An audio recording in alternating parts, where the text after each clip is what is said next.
तो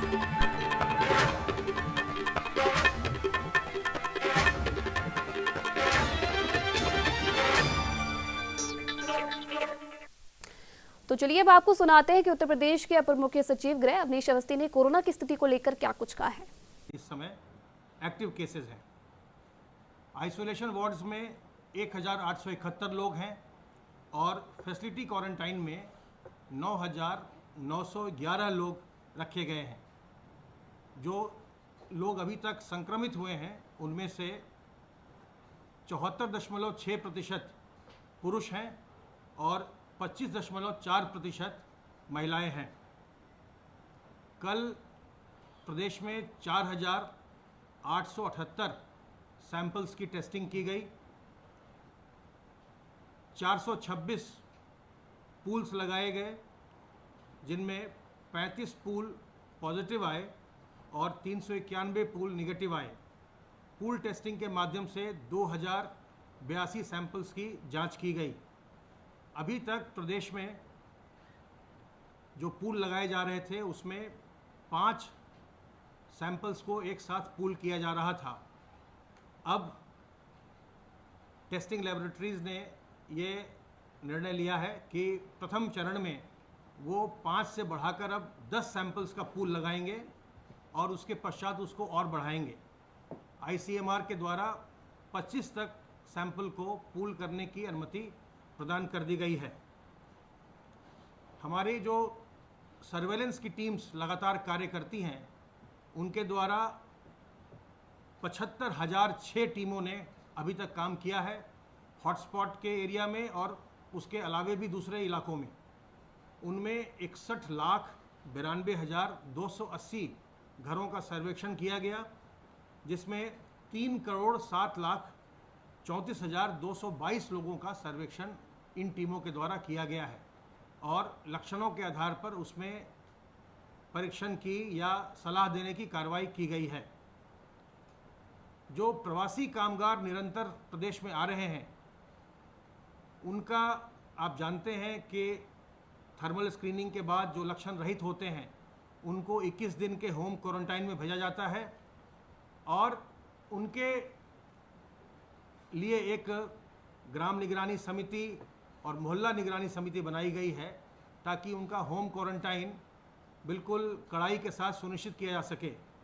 इन निगरानी समितियों की इस समय बहुत बड़ी भूमिका है, क्योंकि जो प्रवासी हमारे प्रदेश में आ रहे हैं उनमें से कई जनपदों में इन्फेक्शन के प्रकरण भी सामने आ रहे हैं।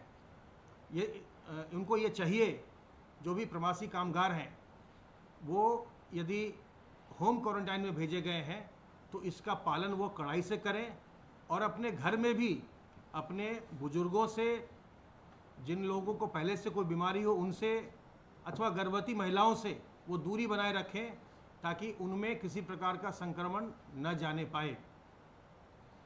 एक व्यवस्था हम लोगों ने प्रवासी कामगारों के लिए ये भी किया है कि जो हमारी आशा वर्कर होती हैं वो इन प्रवासी कामगारों के घर पे जाके उनका हालचाल पूछती हैं और उनके हालचाल के आधार पर फिर उसकी डेटा एंट्री होती है सर्वेक्षण के आधार पर और फिर उस पर आगे चिकित्सा विभाग कार्रवाई करता है।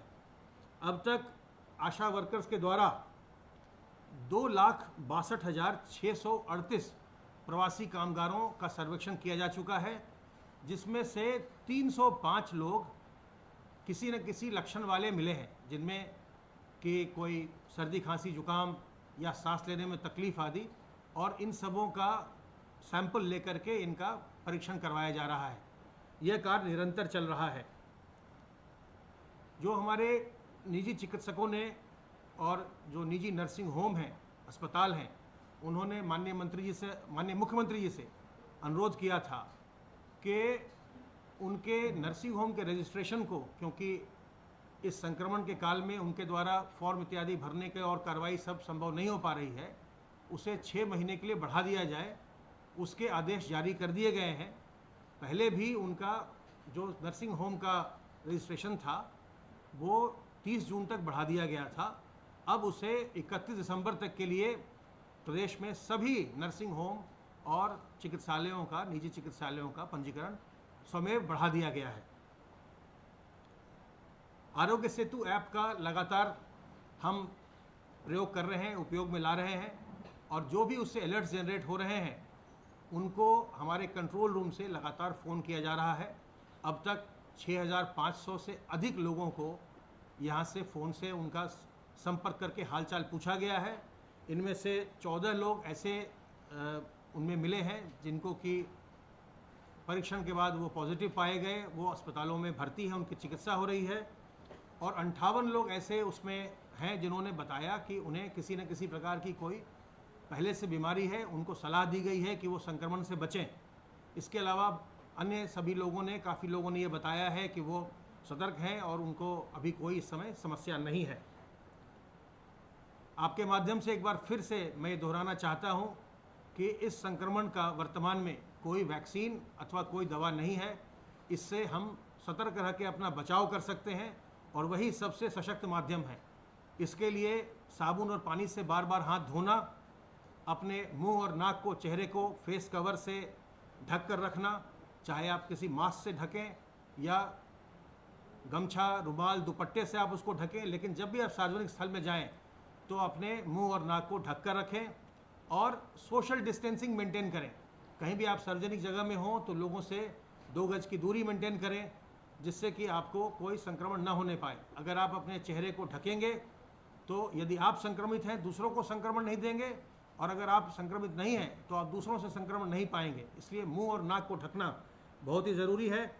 और अंत में मैं आपको इतना ही कहना चाहूँगा आपके माध्यम से कि सबसे ज़रूरी बात यह है कि हम अपने बुज़ुर्गों को, जिन लोगों को पहले से कोई बीमारी है उनको, गर्भवती महिलाओं को, उनसे हम दूर रहें, उन्हें हम बचाएं, उन्हें किसी प्रकार से संक्रमण न हो, ये हमारा प्रयास होना चाहिए। क्योंकि जो भी समस्या आ रही है ये देखा जा रहा है कि इन्हीं लोगों में संक्रमण होने पर इनकी तबीयत ज़्यादा खराब होती है, इसलिए इनका हमको विशेष ध्यान रखना है। अब मैं अनुरोध करूंगा अपर मुख्य सचिव गृह से कि वो आगे की बातें बताएंगे।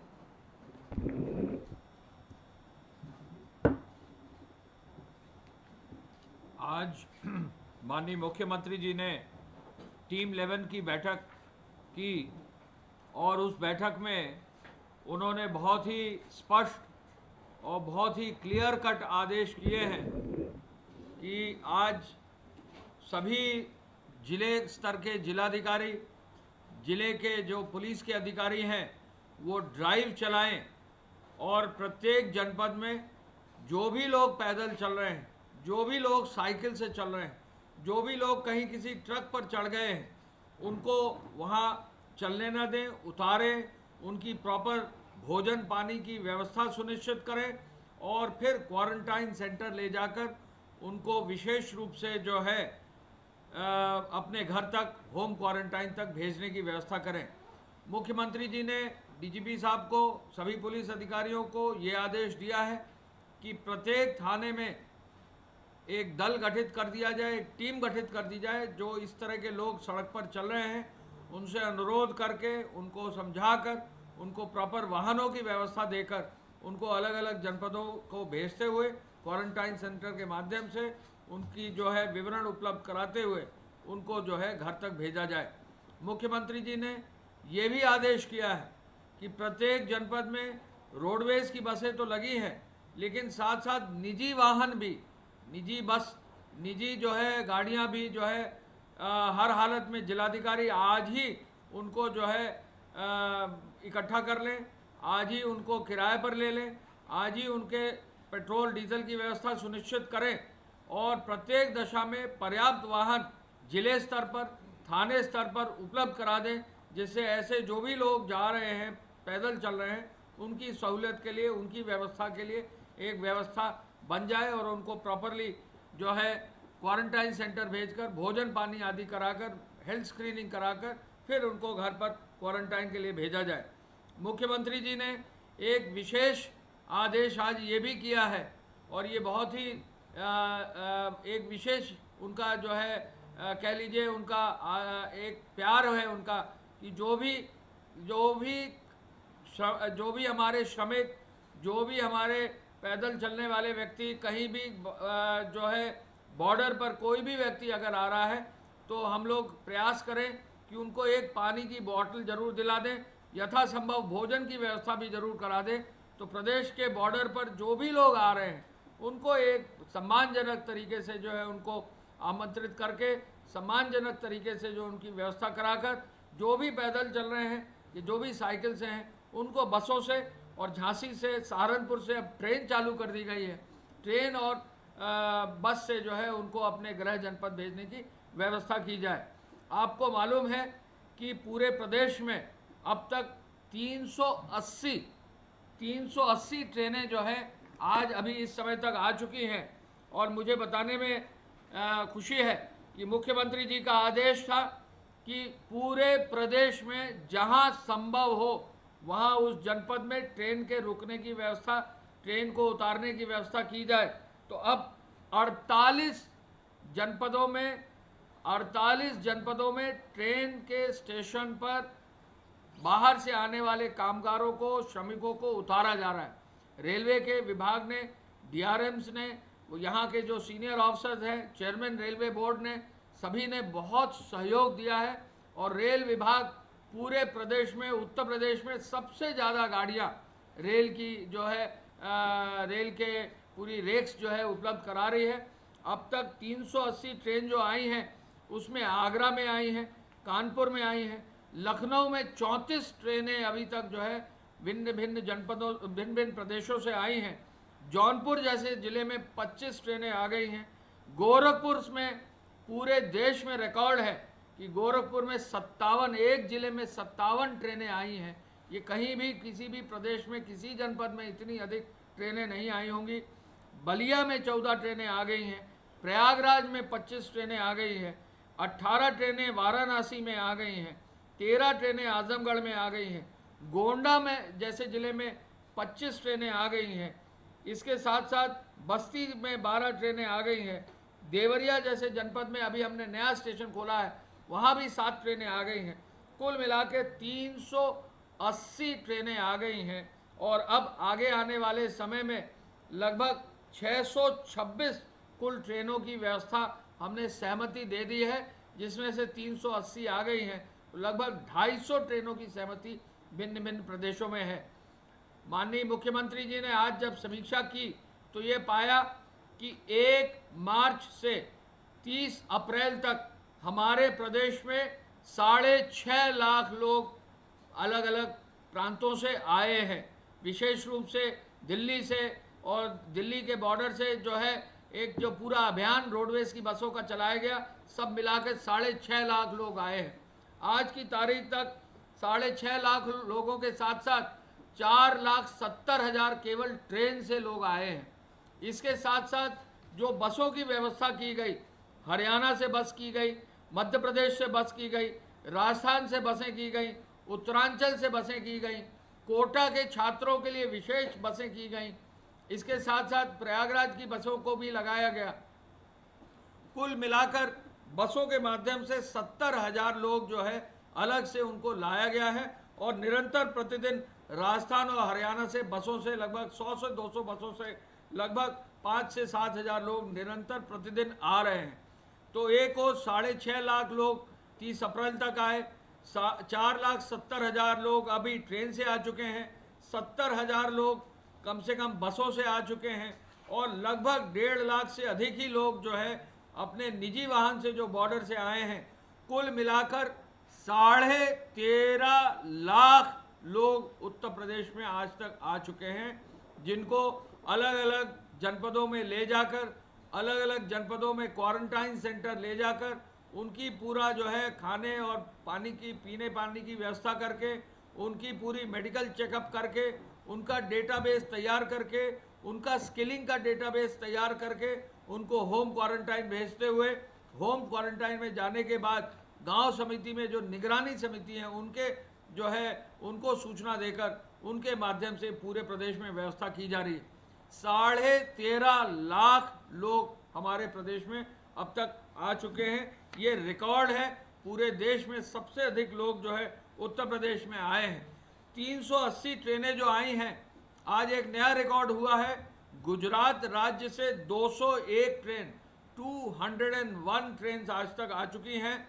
महाराष्ट्र से 72 आ चुकी हैं, कर्नाटक से 13, पंजाब से 67 ट्रेन आ चुकी हैं, केरल जैसे राज्य से भी 5 ट्रेनें आ चुकी हैं, तेलंगाना जैसे राज्य से 5 ट्रेनें आ चुकी हैं, आंध्र प्रदेश से 2, राजस्थान से हमारी निरंतर ट्रेनें आ चुकी हैं 7, तमिलनाडु से 3, मध्य प्रदेश से 2 और गोवा राज्य से भी हमारे लिए 1 ट्रेन आ चुकी है और आगे भी गोवा से भी ट्रेनें आएंगी। हमको बताने में खुशी है कि आज जैसा कल मुख्यमंत्री जी ने आदेश दिया था दिल्ली से ट्रेन चलाने के लिए, आज 4 ट्रेनें दिल्ली से चल रही हैं जो वाराणसी और गोरखपुर जाएंगी। दिल्ली के स्टेशनों से 4 ट्रेनें दिल्ली के माध्यम से सीधे उत्तर प्रदेश के निवासियों के लिए चल रही हैं। आज ही नोएडा से, गाजियाबाद से कुछ ट्रेनें बिहार सरकार ने सहमति दी है, बिहार के लिए नोएडा और गाजियाबाद से ट्रेनें चल रही हैं। उत्तर प्रदेश के लिए भी आज ही और गाजियाबाद में और नोएडा में ट्रेनें, जो उत्तर प्रदेश के निवासी वहाँ हैं वो भी हमारे पूर्वांचल के क्षेत्र के जो रहने वाले हैं उनके लिए भी ट्रेन चल रही हैं। इतनी अधिक संख्या में जो ये ट्रेन चली हैं ये एक रिकॉर्ड है और इस रिकॉर्ड में मैं कह सकता हूँ कि आने वाले समय में हमारा प्रदेश सजग है। मुख्यमंत्री जी का मार्गदर्शन पल प्रतिपल मिल रहा है, चाहे वो व्यक्ति बॉर्डर पर हो, चाहे वो व्यक्ति बस से आ रहा हो, चाहे वो व्यक्ति ट्रेन से आ रहा हो, कोई भी साधन से आ रहा है, उनका एक ही आदेश है कि सम्मान से व्यवस्था के अनुरूप मेडिकल चेकअप करा के पूरा क्वारंटाइन सेंटर ले जाके घर तक पूरा उनको निःशुल्क पूरा पहुंचाया जाए। बॉर्डर पर जो पानी पीने की व्यवस्था है, भोजन की व्यवस्था, ये एक नायाब व्यवस्था होगी और हमारी कोशिश होगी कि प्रदेश के जितने भी बॉर्डर हैं मुख्यमंत्री जी के आदेश का पालन जल्दी से जल्दी कर दिया जाए। आपको मालूम है कि पूरा यूपी एसआरटीसी का बेड़ा जो है सभी लोगों को घर पहुंचाने में, घर तक लाने में लगा दिया गया है। आज की तारीख में लगभग 9,267 बसें स्वयं की जो उनकी हैं वो लगा दी गई हैं। 2,697 बसें अनुबंधित बसें सभी लगा दी गई हैं। 11,964 बसें यूपी एसआरटीसी ने सभी श्रमिकों को, कामगारों की व्यवस्था के लिए लगाई हैं। जनपदों में ट्रेन से लाने के लिए, बॉर्डर से लाने के लिए, कहीं भी शहीद पथ के कोने पर अगर कहीं लोग इकट्ठा हो गए हैं उनको उठाने के लिए इन बसों का इस्तेमाल किया जा रहा है और बहुत अधिक संख्या में बसें जो है व्यवस्थित रूप से सभी लोगों को ला रही हैं। मुख्यमंत्री जी ने कल ये भी आदेश दिया है कि जो भी बसें चले इनकी प्रॉपर चेकिंग हो, इनमें मास्क दिए जाएं, इनमें ग्लव्स दिए जाएं, जो कर्मचारी ड्राइवर्स हैं उनको सबकी व्यवस्था की जाए, सैनिटाइज़र हर बस में स्थापित किया जाए और बस नियंत्रित रूप से चले, इसकी बहुत ही व्यवस्थित चेकिंग करने का निर्देश उन्होंने यूपीएसआरटीसी के अधिकारियों को दिया है। मैं ये भी आपको बताना चाहूँगा कि जो व्यक्ति यहाँ हमारे क्वारंटाइन सेंटर में आ रहे हैं इनका डेटाबेस जो है सबसे बड़ा डेटाबेस हमारे प्रदेश का होगा पूरे देश में। मुख्यमंत्री जी ने कहा है कि आदरणीय प्रधानमंत्री जी का जो पैकेज आया है, जो वित्त मंत्री जी निरंतर अलग अलग श्रेणी के सभी लोगों के लिए जो लाभ घोषित करती जा रही हैं, उसके क्रम में ये जो डेटाबेस आएगा, इस डेटाबेस का इस्तेमाल करके सभी लोगों के लिए राहत पैकेज के अंतर्गत जो भी सहायता सहूलियत, जो भी कल्याणकारी योजनाएं हैं, सभी को जो है आगे बढ़ाकर लोगों को लाभ दिया जाए। और चूंकि प्रत्येक व्यक्ति का मोबाइल नंबर, प्रत्येक व्यक्ति का अकाउंट डिटेल्स, प्रत्येक व्यक्ति का नाम पता, प्रत्येक व्यक्ति का स्किल भी मिल जा रहा है, तो इसका बहुत सारा लाभ जो है प्रदेश को मिलेगा। मुख्यमंत्री जी का मार्गदर्शन है कि इसको हम और आगे बढ़ाएंगे। मुख्यमंत्री जी ने ये भी कहा है कि जो भी ट्रेन से हमारे लोग और परिवहन निगम के बसों से आ रहे हैं, वहाँ किसी भी सूरत में कोई भी किसी भी व्यक्ति के सम्मान में कमी ना हो, हर व्यक्ति का सम्मान पूरा रहे, हर कर्मचारी सम्मानपूर्वक जो है सबको आगे ले जाए, हर व्यक्ति की प्रॉपर चिकित्सकीय व्यवस्था हो और साथ साथ सबके लिए जो है ड्राइवर और सुरक्षाकर्मी के लिए भी जो है मास्क और ग्लव अनिवार्य हो, ये आदेश उन्होंने किया है। क्वारंटाइन सेंटर्स का आज पुनः उन्होंने रिव्यू किया।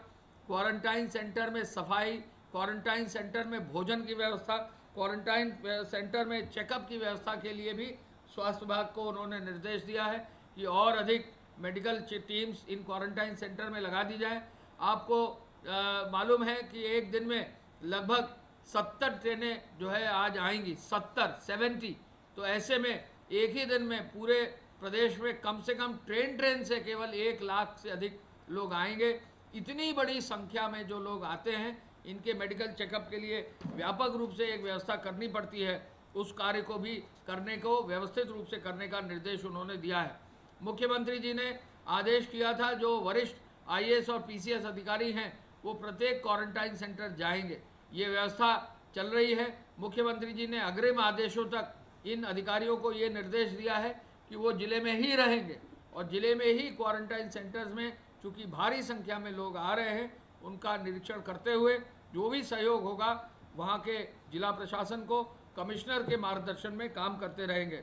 मुख्यमंत्री जी ने पुलिस पेट्रोलिंग के लिए विशेष निर्देश दिया है। कल रात में उन्होंने गृह विभाग में मुझे और DGP साहब को कहा है कि जो भी मेजर रोड्स हैं उन पर जो है निरंतर पुलिस के पेट्रोल चालू किए जाए। आज DGP साहब 4:30 बजे इसकी VCB सभी पुलिस अधिकारियों के साथ कर रहे हैं कि किसी भी सूरत में कहीं भी पेट्रोलिंग करते वक्त अगर लोग पाए जाते हैं तो उनको व्यवस्थित रूप से घर तक पहुंचाने की व्यवस्था की जाए। मुख्यमंत्री जी ने L1 L2 अस्पतालों में और मजबूती से कार्य करने का निर्देश दिया है। अभी L2 अस्पतालों में ऑक्सीजन की व्यवस्था का निर्देश दिया था, लेकिन अब उन्होंने एक नया आदेश दिया है, एक अपग्रेडेशन किया है कि L1 के अस्पताल में भी 10 बेड ऑक्सीजन के हों, L1 के बेसिक अस्पताल में भी ऑक्सीजन की व्यवस्था हो, ये आदेश भी उन्होंने दिया है। टेस्टिंग के बारे में हमारे स्वास्थ्य सचिव साहब ने बताया, इसको निरंतर बढ़ाया जा रहा है और रिकॉर्ड टेस्टिंग प्रतिदिन प्रदेश में की जा रही है। टेस्टिंग से ही हम पता लगा सकते हैं कि कहाँ पर हमको और अधिक मेहनत करने की ज़रूरत है। ये काम भी बहुत आगे तेज़ी से चल रहा है और इसके साथ साथ एम्बुलेंस और एम्बुलेंस के चालकों और उनके सहायकों की व्यवस्था भी सुचारू रूप से करने का निर्देश दिया है। PPE किट प्राइवेट अस्पतालों तक पहुँचे, प्राइवेट अस्पतालों की OPD चालू हो, इस ओर भी उन्होंने विशेष रूप से निर्देश दिया है और ये भी कहा है कि किसी भी सूरत में प्राइवेट अस्पतालों की इमरजेंसी में किसी भी जो है व्यक्ति को दिक्कत ना हो, किसी भी मरीज को दिक्कत ना हो, किसी भी व्यक्ति को कहीं भी इमरजेंसी में परेशानी ना हो, किसी भी रोगी को इमरजेंसी से लौटना ना पड़े, ये एक आदेश उन्होंने बहुत मजबूती से इम्प्लीमेंट करने का आदेश दिया है। नोएडा, ग्रेटर नोएडा में जो है श्रमिकों की उपलब्धता सुनिश्चित करने के लिए एक असेसमेंट करने के लिए उन्होंने कहा है और ये अलाउ किया है। आज ये शासनादेश हो गया है कि उद्योग के लिए, किसी भी उद्योग के लिए किसी भी जगह यदि उसको कहीं प्रदेश के अंदर से कहीं और से मजदूर लाने हैं, कहीं और से टेक्निकल स्टाफ लाना है, तो जिलाधिकारियों को ये अधिकार दे दिया गया है कि अगर कुछ लोग जो है गोरखपुर में बैठे हैं, 50 या 55 मजदूर बैठे हैं, जिनको अगर लखनऊ में आकर काम करना है तो ये अनुमति भी दी जा सकती है कि एक ज़िले से दूसरे ज़िले तक जो कुशल श्रमिक हैं, जो स्किल्ड स्टाफ हैं, टेक्निकल स्टाफ हैं, उनको अलाउ जिलाधिकारी कर सकते हैं। इसी तरह नोएडा, ग्रेटर नोएडा में यदि बाहर से कहीं से श्रमिक लाने की आवश्यकता है तो इसकी भी अनुमति अब शासनादेश के तहत, मुख्य सचिव के शासनादेश के तहत दे दी गई है। मुख्यमंत्री जी ने ये भी आदेश दिया है कि प्रधानमंत्री जी के 20 लाख करोड़ के विशेष पैकेज जो उन्होंने घोषित किया है और जिसमें MSME, पावर सेक्टर, प्रवासी कामगार श्रमिक, कृषि के क्षेत्र में, पटरी व्यवसाय के लिए, युवाओं के लिए, छात्रों के लिए, जो अलग अलग हर वर्ग के लोगों को जो राहत दी जा रही है, इसके अंतर्गत राहत के अंतर्गत जल्दी से जल्दी हर विभाग, जो भी उसके अपर मुख्य सचिव और प्रमुख सचिव हैं, वो कल्याणकारी योजनाएं बनाएं और भारत सरकार के पैकेज के अनुरूप उनके प्रस्ताव को देकर स्वीकृत कराने की कार्रवाई जल्दी से जल्दी करें और ज़मीनी स्तर पर उतारते हुए ऐसे लाभार्थियों को लाभ जरूर दिलवाएं। एक बिंदु पर विशेष रूप से मुख्यमंत्री जी का ध्यान आकृष्ट किया गया था कि पश्चिमी उत्तर प्रदेश में राजस्थान की ओर से यदि कहीं कृषि क्षेत्र में कोई बाधा, टिड्डी दल या इस तरह का कोई कठिनाई आती है तो इस कार्य को भी जो है विशेष रूप से कृषि विभाग के लोग इसको मॉनिटर कर लें। जो विभिन्न प्रदेश के नोडल अधिकारी हैं उनके माध्यम से और जो जन सुनवाई का पोर्टल है उसके माध्यम से बहुत सारे लोगों ने हमारे प्रदेश में आने के लिए अनुरोध किया है। ये विवरण हर व्यक्ति का उस जनपद में जहां प्रदेश में जिस प्रदेश में है उस प्रदेश के जिलाधिकारियों को भेजा जा रहा है। जो भी व्यक्ति आना चाहता है अपने प्रदेश में उत्तर प्रदेश में आना चाहता है वो जिस प्रदेश से आ रहा है वहाँ स्थानीय जिला प्रशासन और पुलिस से संपर्क करेंगे। प्रत्येक प्रदेश में अब ट्रेनें दे दी गई हैं और उन ट्रेनों के माध्यम से वो जो है हमारे प्रदेश में लौट सकते हैं। वहाँ से आने में कोई किसी तरह की कोई कठिनाई उनको नहीं होगी। हम ये भी आपको बताना चाहेंगे कि आज की तारीख में हमारे प्रदेश में जो अन्य प्रदेशों से आ रहे हैं, साउथ से भी जो लोग आ रहे हैं, केरल से, आंध्र से, तमिलनाडु से, कर्नाटक से, तेलंगाना से भी ट्रेनें आ रही हैं। तो दक्षिण के राज्यों में जो हमारे उत्तर प्रदेश के लोग हैं वहाँ से ट्रेनें चलनी शुरू हो गई हैं। आप वहाँ के जो भी प्रदेश के अपने नोडल अफसर हैं उनसे संपर्क अगर करेंगे, वहाँ के जिला प्रशासन से संपर्क करेंगे तो आपको वापस लौटने की व्यवस्था हो जाएगी। मैं पुनः कहना चाहूँगा कि उत्तर प्रदेश में आज की तारीख तक 13.5 लाख श्रमिक कामगार और बाहर से व्यक्ति आ चुके हैं। इनको लाने के लिए 380 ट्रेनें अब तक लगाई जा चुकी हैं। रेल विभाग द्वारा सबसे अधिक ट्रेनें उत्तर प्रदेश को दी गई हैं। उत्तर प्रदेश प्रतिदिन अब लगभग 90 से 1 लाख लोग रेल से ला रहा है। कोई भी व्यक्ति पैदल ना चले, कोई भी व्यक्ति साइकिल से ना चले। कुछ ही दिनों में आप सबके जहां भी होंगे वहां से ट्रेन की व्यवस्था आपके जनपदों से होगी। आप कृपया, मुख्यमंत्री जी की अपील है कि पैदल न चलकर ट्रेनों के माध्यम से, जहां संभव हुआ बसों के माध्यम से आप प्रदेश में एंटर करें, अपनी व्यवस्था सुरक्षित रखें। प्रदेश में भी जो है आने के लिए आपको ये सहूलियतें दी जाएंगी। पुनः मैं आपके सभी माध्यम से ये कहना चाहूँगा कि पूरा प्रदेश सजग है। मुख्यमंत्री जी के मार्गदर्शन में प्रत्येक जनपदों में काम किया जा रहा है और प्रत्येक जनपद में जहाँ भी क्वारंटाइन सेंटर है हर व्यक्ति को होम क्वारंटाइन से घर तक पहुँचाया जा रहा है। धन्यवाद।